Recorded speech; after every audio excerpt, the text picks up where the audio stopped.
Put your faith in the light.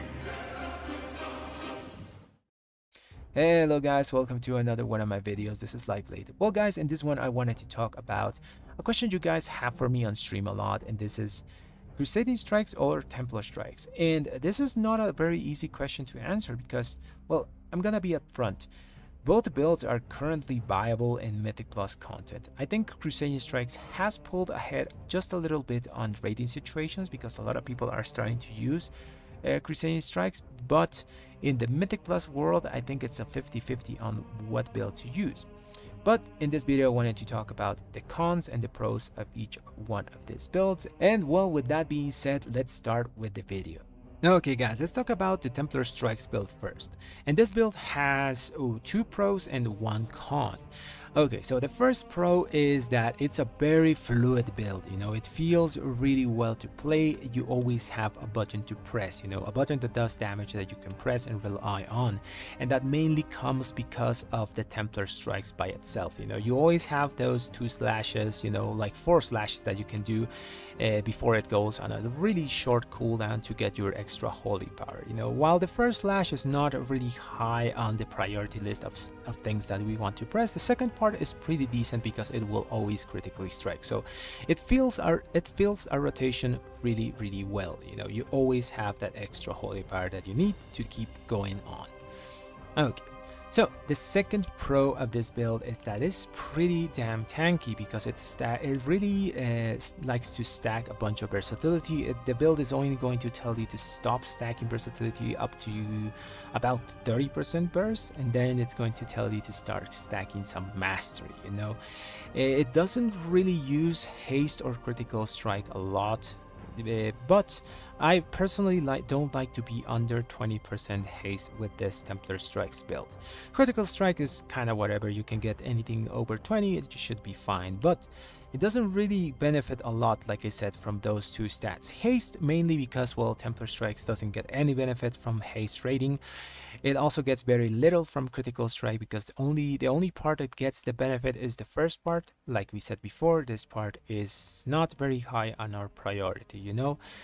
But still, it does get some small benefits with those 2 stats, not a lot though. And that brings us to the con. This build doesn't scale really well with critical strike and haste, and a lot of the good like scaling classes do benefit a lot from those 2 stats, you know. Actually, Retribution Paladins were a really good scalers because of actually mastery, and because of that mastery nerf we got recently after the rework, well, in the time the rework came in, we do not scale really well, you know. We don't scale with haste, we don't scale with critical strike with this build. And that's the con of the Templar Strikes build. Now let's go and talk about the Crusader Strikes builds. Okay guys, let's talk about the Crusading Strikes build. So, Crusading Strikes is a pretty fun build. I actually tested for myself, and yeah, it's fun. I get why people like this build, you know. It's a pretty simple build, I would say. It's simpler than Templar Strikes, I think.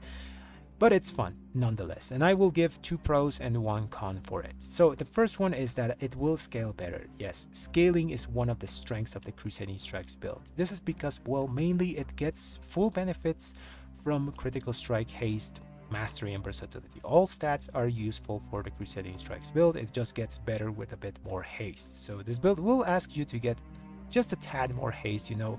If you do have, for example, the leg wards of Frostfire, you know, the haste ones, that's pretty much going to just supplement most of your haste on most pulls, you know.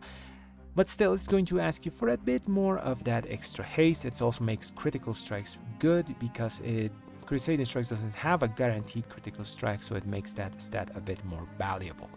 In the future, I'm thinking this build is going to overtake Templar Strikes.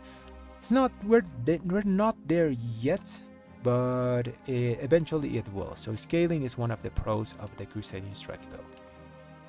Next up, we have a simplicity of use. Yes, I use this thing and it's really simple to use. Yes, you just spam your abilities and that's pretty much it. Since you're erasing technically just 1 button from a rotation, the only thing you have to worry about is using your other holy power builders, you know, and make sure you just try not to waste holy power.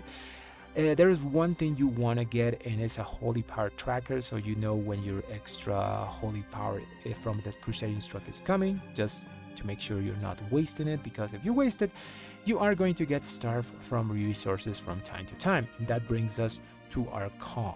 Yes, sometimes you will get starved from holy power generation, you know, especially on fights where there is no ads or you don't have anything to get some extra holy power from your sniping mobs with Hammer of Wrath and Vanguard's Momentum, you know, because that's really something I was doing when I was trying the Crusading Strikes. Was trying to look for ads that were kind of dying, you know, so I get that extra 2 holy power from Hammers of Wrath and sniping them around, you know, so you don't run dry. But when that doesn't exist on a dungeon, sometimes you will run dry on holy power and will have to wait for the resource to generate. But that would be the only con to the build.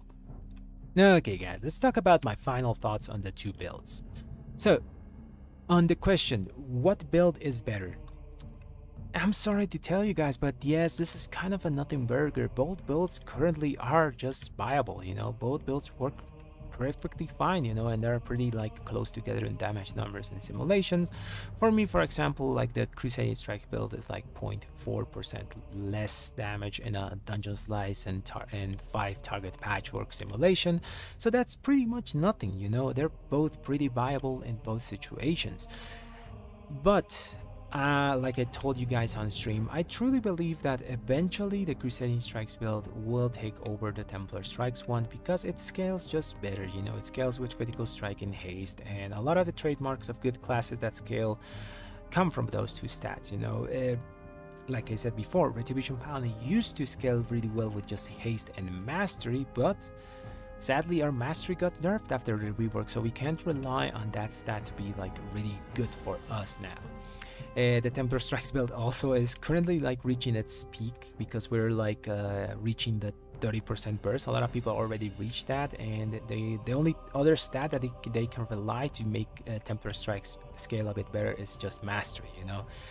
And yeah, that's not gonna cut it in the long term. But for now, in Mythic Plus dungeons, you can literally pick any of the 2 builds. Both are fine, both will do the job just correctly, you know. Next patch probably we're probably going to have to move to Crusading Strikes build, but for now we have the liberty of picking, which is always a nice thing, guys.